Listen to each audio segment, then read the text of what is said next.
오늘은 켄 윌버의 무경계에서 무경계 자각에 대한 내용입니다. 우리가 구축한 모든 경계 중에서 나와 나 아닌 것 사이의 경계야말로 가장 원초적인 것이다. 나와 나 아닌 것 사이의 경계야말로 우리가 지워버리기를 가장 꺼리는 경계이며 우리가 최초로 근 경계이다. 그것은 우리가 가장 소중히 여기는 경계이다. 우리는 그 경계를 강화하고 방어하여 안정되고 안전한 곳으로 만드는데 오랜 세월을 투자해왔다. 이 경계야말로 우리에게 분리된 나라는 존재감을 부여하는 바로 그것이며 우리가 늙어 추억만을 간직한 채 무세계로 발을 들여놓는 순간 마지막으로 포기하게 될 바로 그것이다. 곧 나와 나 아닌 것 사이의 경계는 우리가 그은 최초의 경계이자 우리가 제거할 마지막 경계이다. 이 경계야말로 우리가 만들어 세운 모든 경계 중에서 가장 근원적인 최초의 것이다. 나와 나 아닌 것을 구분짓는 이 최초의 경계는 너무나 근본적인 것이라서 다른 모든 경계는 이 최초의 경계에 의존할 수밖에 없다. 사물들로부터 자기 자신조차 구별해내지 못하면서 다양한 사물들 사이의 경계를 식별하는 일은 거의 불가능하다.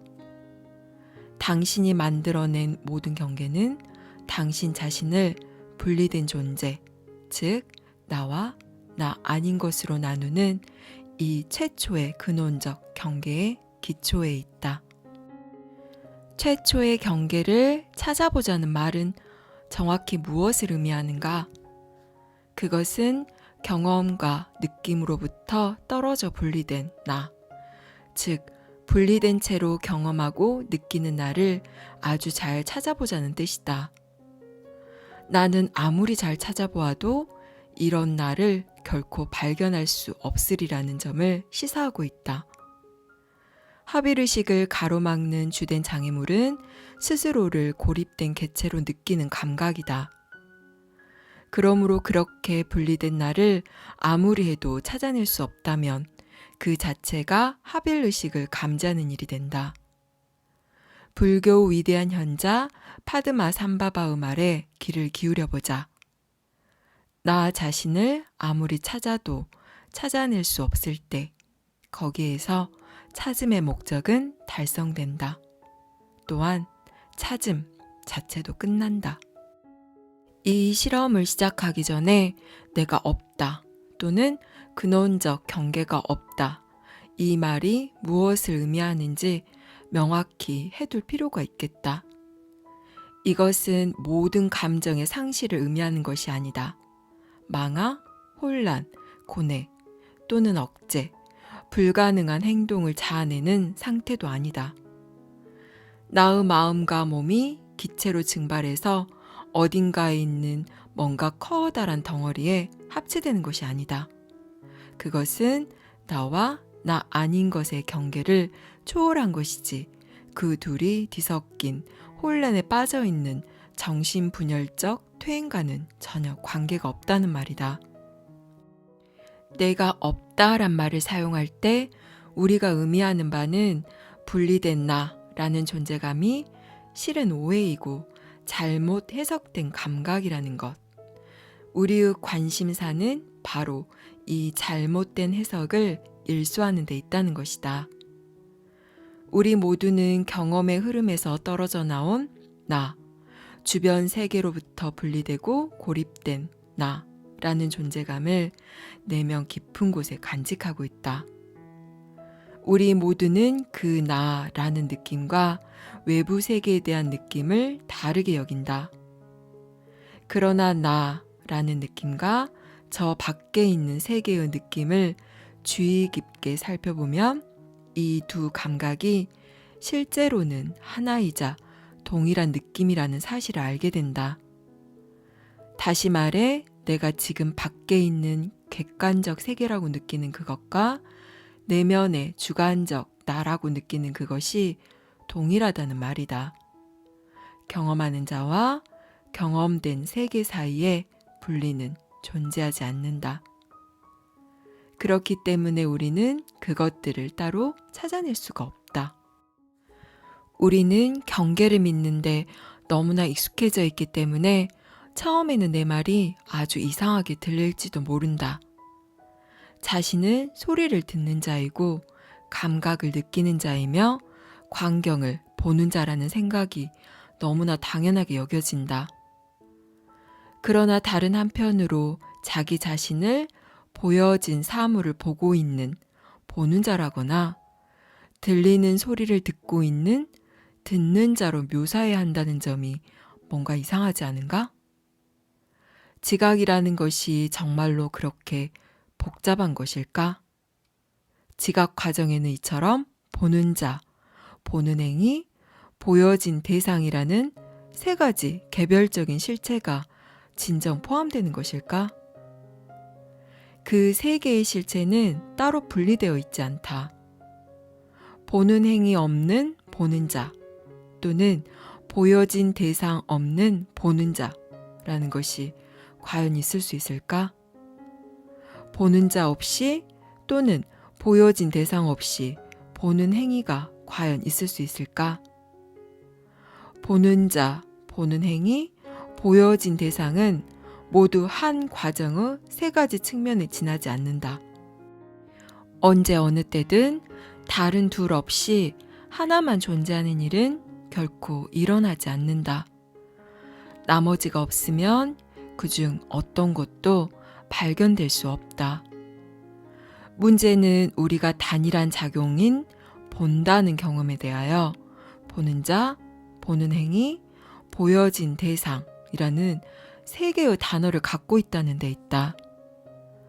이는 단일한 물의 흐름을 흘러가는 물이 흘러가는 행위를 하면서 흐른다 라고 표현하는 꼴과 같다.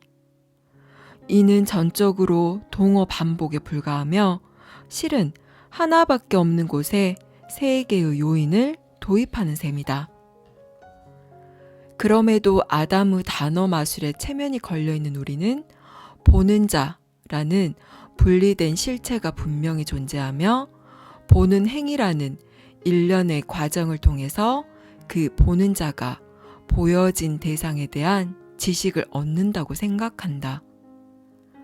그런 다음 우리는 자랑스럽게 자신을 보여진 대상과는 전적으로 분리되어 있는 보는 자라고 가정한다. 그렇게 해서 오직 하나로 주어진 우리의 세계는 저 밖에 보여진 대상과 시면을 가로질러 그것과 대치하고 있는 내면의 보는 자로 분리된다. 여기서 경험이라는 과정 자체의 출발점으로 되돌아가서 과연 경험자가 정말로 경험된 대상과 전적으로 다른 존재인지를 살펴보자. 먼저 듣기에서부터 시작해보자. 눈을 감고 실질적인 듣기 과정에 주의를 기울여보라. 새들의 노랫소리, 자동차 소음, 귀뚜라미 우는 소리, 아이들의 웃음, 귀에 거슬리는 TV 소리 등등 주변을 맴도는 모든 소리에 주의를 기울여보라. 그 모든 소리에 아무리 신중히 주의를 기울이더라도 당신이 결코 들을 수 없는 한 가지 소리가 있다. 당신은 듣는 자를 들을 수 없다.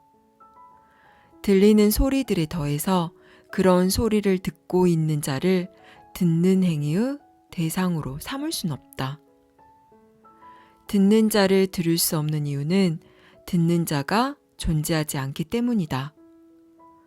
우리가 듣는 자라고 부르게끔 배워온 그것은 실제로 다만 듣는 경험의 한 측면일 뿐이다. 현실에는 오직 소리의 흐름만이 존재하며 그 흐름은 주체와 객체로 분리되어 있지 않다. 거기엔 그 어떤 경계도 없다.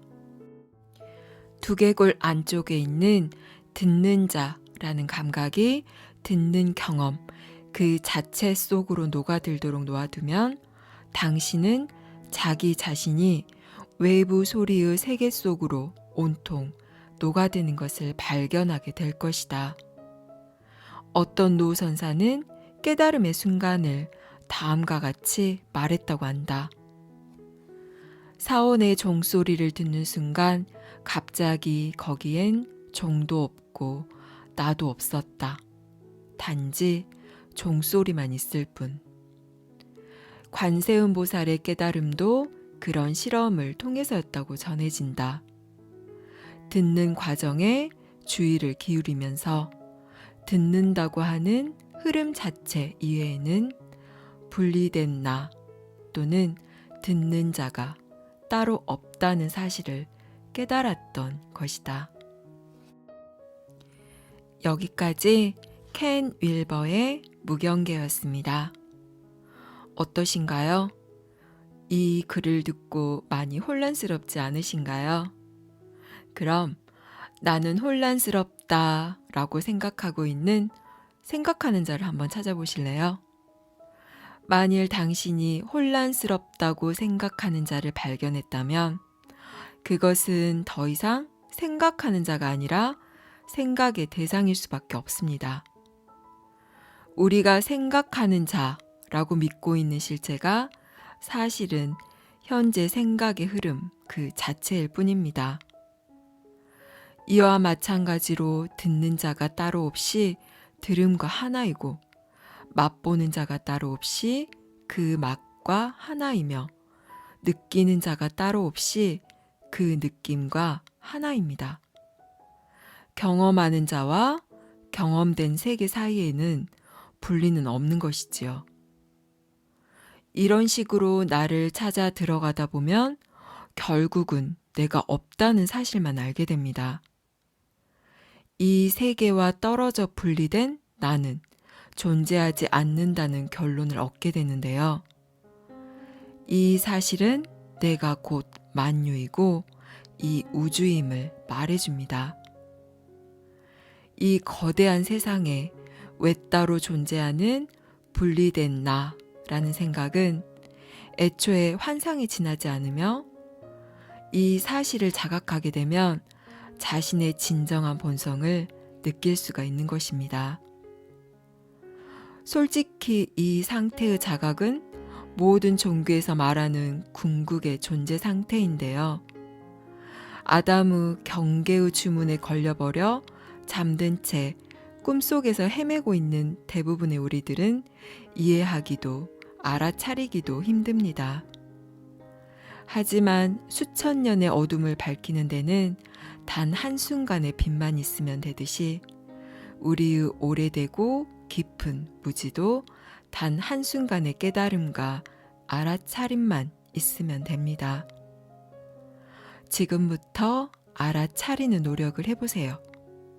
어느 한순간에 그 깊은 어둠과 무지에서 벗어날 단 한순간의 깨달음은 반드시 찾아오게 되어 있습니다. 감사합니다. 사랑합니다.